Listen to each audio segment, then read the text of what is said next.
I am here to speak briefly about the charter review process.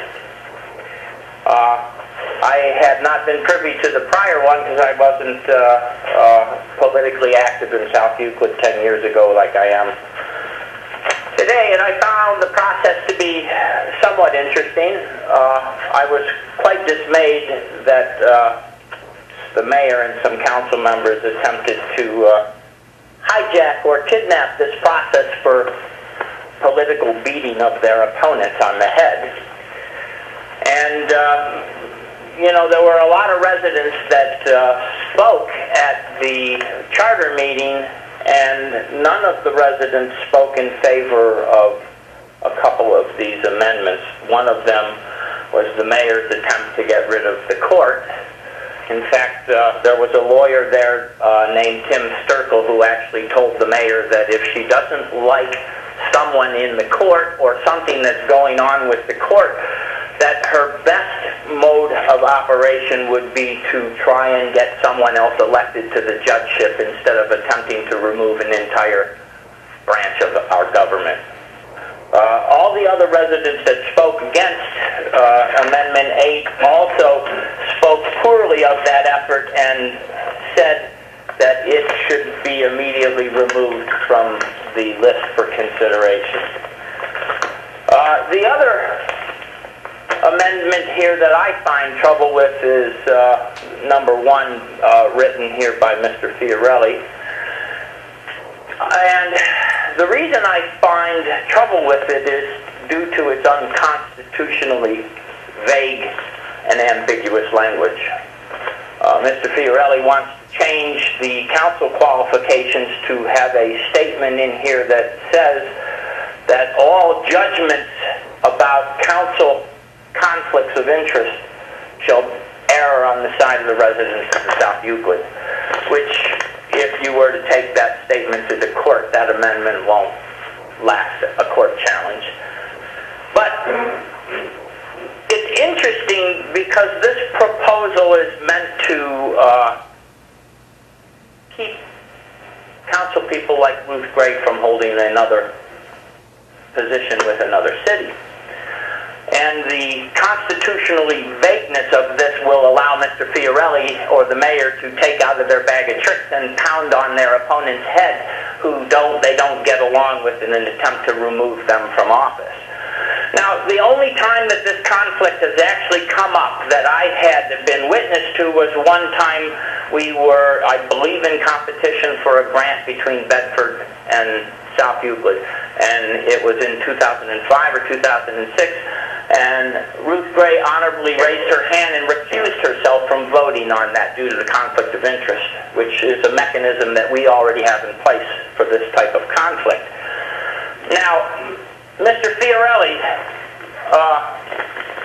on June of 2011, you voted to pass Ordinance 33-11, which was the rezoning of the Oakwood Country Club. And on the 20th of September, you took a $175 contribution, campaign contribution, from the man who would then be the developer of this proposed project. On November 8th, then you voted for the donor of that campaign contribution to be the developer. That's a big conflict of interest, Dennis.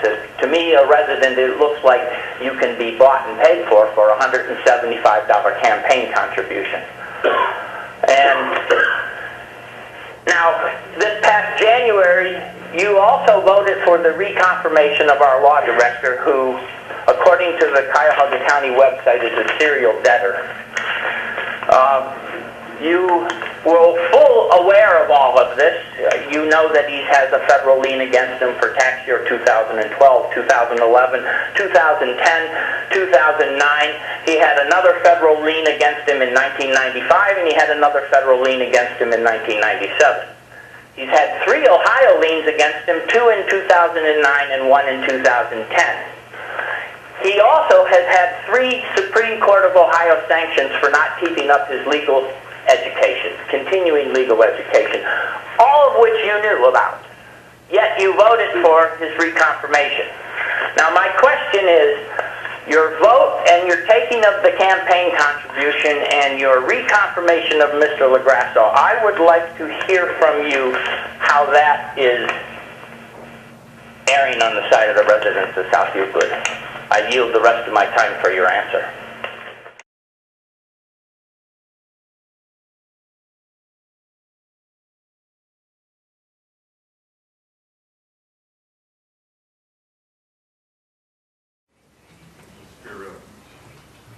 Thank you, Mr. President.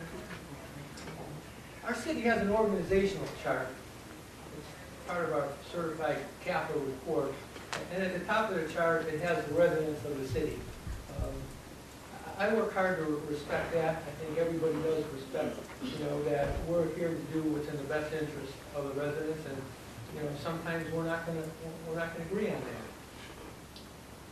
Mo mentioned that there's a lot of good things, and I support a lot of the good things that the law director did. I think we have a duty to look at the good things and not so good things. And one of the not so good things that's very troubling is tax delinquency.